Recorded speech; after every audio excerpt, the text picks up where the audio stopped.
৭৫-এ ৭ই নভেম্বর সিপাহী জনতার বিপ্লবের মাধ্যমে জিয়াউর রহমান মুক্ত না হলে বাংলাদেশ যেমন একটা সংকটে পতিত হতো।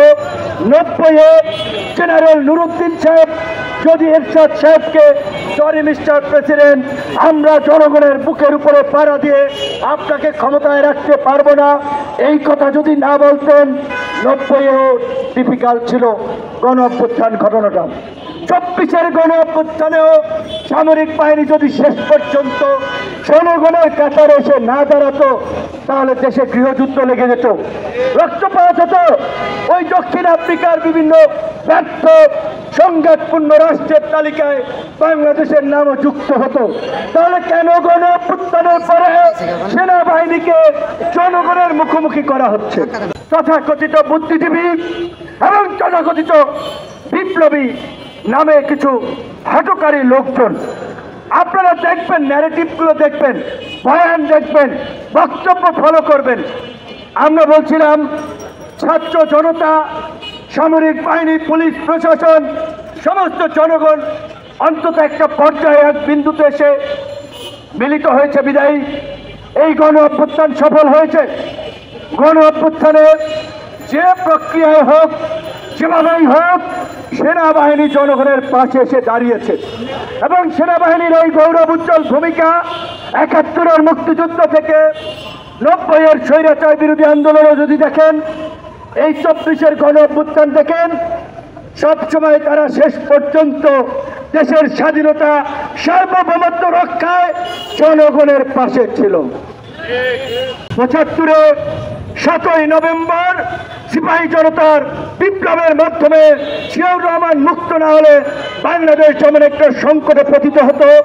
৯০-এ জেনারেল নুরুদ্দিন সাহেব যদি এরশাদ সাহেবকে সরি মিস্টার প্রেসিডেন্ট, আমরা জনগণের বুকের উপরে পাড়া দিয়ে আপনাকে ক্ষমতায় রাখতে পারবো না, এই কথা যদি না বলতেন, ৯০-এও ডিফিকাল্ট ছিল গণ অভ্যুত্থান ঘটনাটা।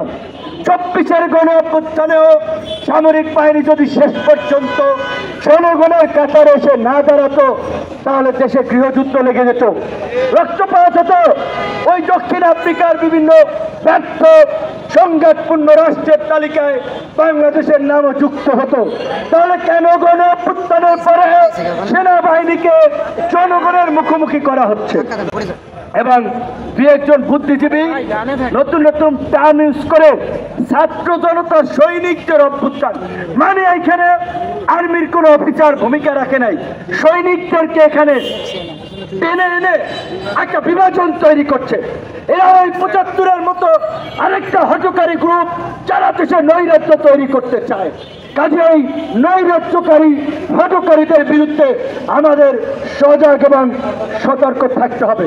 আমরা বারবার বলছি, আসেন, এখনো বলছি, আওয়ামী লীগকে যদি আপনি বিপ্লবের শক্তি হন, আপনি আওয়ামী লীগকে নিষিদ্ধের পক্ষে থাকবেন। আমরা বলছি সমস্ত রাজনৈতিক দলগুলো যদি চার চার ব্যানার নিয়ে আগামীকালকে রাজপথে নামে, ২৪ ঘন্টার মধ্যে সরকার আওয়ামী লীগকে নিষিদ্ধ করতে বাধ্য হবে। এখন তাহলে দেখা দরকার কারা ফাঁসিবাদকে পুনর্বাসন করতে চায়, কারা গণতন্ত্র চায়, কারা অভ্যুত্থানের শক্তি।